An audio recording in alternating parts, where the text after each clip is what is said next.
Hello दोस्तों, कैसे हैं आप लोग। मैं आपका स्वागत करता हूं बिनी मार्केटिंग हब में लेसन नंबर 2 में। नया लेसन, नया जोश, नया कुछ सीखने को। दोस्तों, लेसन नंबर 1 में आई एम श्योर आप सबको अच्छे से सब कुछ समझ में आया होगा। मैं एक बार रिकैप कर लेता हूं, फटाफट क्विक रिकैप। हमने सीखा सेल्स एंड मार्केटिंग क्या होती हैं, इन दोनों टीम्स के रोल्स क्या क्या होते हैं, ये दोनों टीमें कस्टमर से कैसे बात करती हैं, कैसे कम्युनिकेट करती हैं। हमने आगे देखा फनल्स के बारे में, पाइपलाइंस के बारे में। हमने आगे देखा लीड्स क्या होती हैं, लीड जनरेशन कैसे की जाती है। उसके बाद हमने देखा लीड्स को जनरेट करते हुए हमें कौन कौन सा डाटा प्रोक्योर करना है कस्टमर का जो लेना है हमने। फिर उसके बाद हमने देखा कि इन लीड्स को नर्चर कैसे करना है। चलिए आगे चलते हैं। अब बात करते हैं इन लीड्स को जनरेट कैसे किया जा सकता है मेटा से। मेटा क्या है? मेटा के 3 पार्ट हैं, फेसबुक, इंस्टाग्राम और व्हाट्सएप। जब हम आज लीड्स की बात कर रहे हैं, बिजनेस की बात कर रहे हैं, तो हम लोग यहाँ पर व्हाट्सएप बिजनेस की बात कर रहे हैं। देखिए, सबसे पहले तरीका है इंस्टेंट फॉर्म्स। अब इंस्टेंट फॉर्म्स क्या है? आप भली भांति से इन इंस्टेंट फॉर्म्स को कभी ना कभी आपने देखा होगा और आप भली भांति इससे परिचित हैं। देखिए, इंस्टेंट फॉर्म कुछ आपको इस तरह का दिखता है मेटा में। आपको कुछ ऐड दिखी, साइन अप का, नो मोर का कुछ बटन आया, आपने उसको नेक्स्ट किया। जब आप नेक्स्ट करते हो तो आपका एक डाटा प्रीफिल इनको ऑटोमेटिकली फॉर्म उठा लेता है और आप सबमिट कर देते हो। प्रीफिल ये डाटा कैसे आता है? जब आपने फेसबुक प्रोफाइल बनाई थी अपनी, उस टाइम आपने डाटा दिया था फेसबुक को, आपका नाम, ईमेल आईडी, फ़ोन नंबर। अब ये डाटा आपका ऑटोमेटिकली फेसबुक उठा लेता है इस इंस्टेंट फॉर्म में, और आप जब सबमिट करते हो ये डाटा लीड के रूप में उसके पास पहुंच जाता है जिसने ये एडवर्टाइजमेंट दी हुई है, और वो बंदा आपको कांटेक्ट कर सकता है। राइट, आसान है। चलिए, अब इसके देखिए 2 फायदे हैं, ठीक है, और एक छोटी सी कंसर्न भी है। कंसर्न है तो उसका इलाज है। फायदे क्या है? देखिए, सबसे पहला फायदा इजी टू यूज। जब भी आप कोई भी प्रोडक्ट बनाएं, कोई भी सिस्टम तैयार करें, एक चीज का ध्यान रखिएगा, कस्टमर आज की डेट में इजी टू यूज चीजें ढूंढता है जहां पर उसे मेहनत ना करनी पड़े। तो यहां पर इजी टू यूज है, प्रीफिल इंफॉर्मेशन आती है, उसको नेक्स्ट 2 बार करना है, सबमिट करना है एंड डन। आपको कोई लैंडिंग पेज नहीं बनाना, आपको कोई वेबसाइट नहीं बनानी, कुछ नहीं बनाना, और ये इंफॉर्मेशन ऑटोमेटिकली फिल हो जाती है।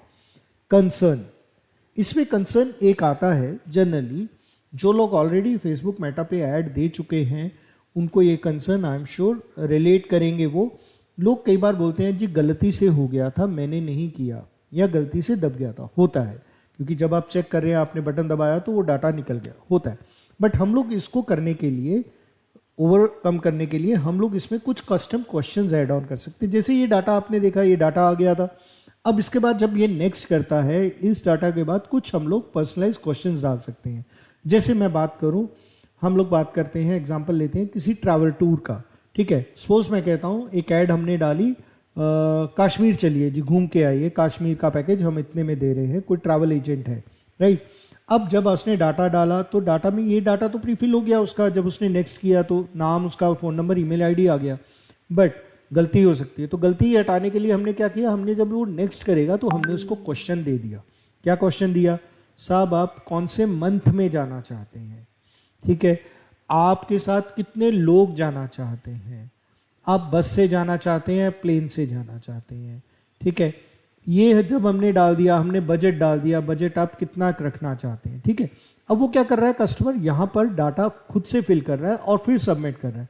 जब उसको 2 बार ये डाटा फिल करना पड़ेगा और सबमिट करना पड़ेगा, तो हम लोग ये मान के चलते हैं कि जो वो फॉर्म दे रहा है, इंस्टेंट फॉर्म दे रहा है, वो हाई इंटेंट इंस्टेंट फॉर्म दे रहा है, यानी उसकी इंटेंशन जो है वो ज़्यादा है, वो गलती वाला नहीं है। तो ये फिल्ड बाय मिस्टेक वाला जो रहेगा ये खत्म हो जाएगा या कम हो जाएगा। चलिए, दूसरा तरीका क्या है?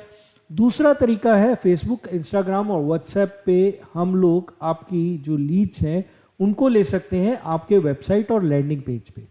अब आपने ये वाली ऐड कुछ इस तरह से देखी होगी, स्पॉन्सर्ड ऐड। तो आप क्या करते हो, जब यहाँ पे क्लिक करते हो तो आप एक अलग वेबसाइट पे पहुंच जाते हो या अलग लैंडिंग पेज पे पहुंच जाते हो।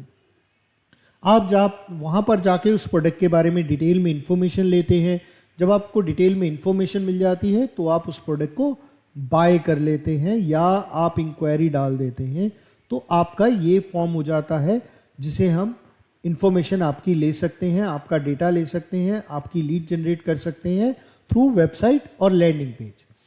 तीसरा तरीका बहुत ही आसान, अगेन जब भी हम ऐड डालते हैं तो हम लोग जो CTA डालेंगे, CTA मैंने पीछे बात की थी, CTA होता है call to action button. Call to action button में हम लोग डाल देते हैं साहब आप मैसेज पे हमें जो है लीड दे दीजिए, आप मैसेज पे हमसे इंक्वायर कर लीजिए। आपको कुछ इस तरह से फेसबुक पे लीड दिखती है, वहाँ पर सेंड मी मैसेज आता है या सेंड मैसेज आता है, कॉन्टैक्ट अस आता है। जब आपको कॉन्टैक्ट करेगा तो आपका व्हाट्सएप खुल जाता है या आपका इंस्टाग्राम खुल जाता है या आप कस्टमर का फेसबुक मैसेंजर खुल जाता है, तो वो आपसे बात कर सकता है, राइट। तो हम लोग तीसरे तरीके इस तरह से ये आपकी लीड्स को जनरेट कर सकते हैं। तो 3 तरीके हो गए। पहला तरीका इंस्टेंट फॉर्म, दूसरा आपके लैंडिंग पेज आपकी वेबसाइट से, तीसरा आपके फेसबुक मैसेंजर से, इंस्टाग्राम से और आपके व्हाट्सएप से, या फिर आपको डायरेक्ट कॉल भी कस्टमर कर सकता है।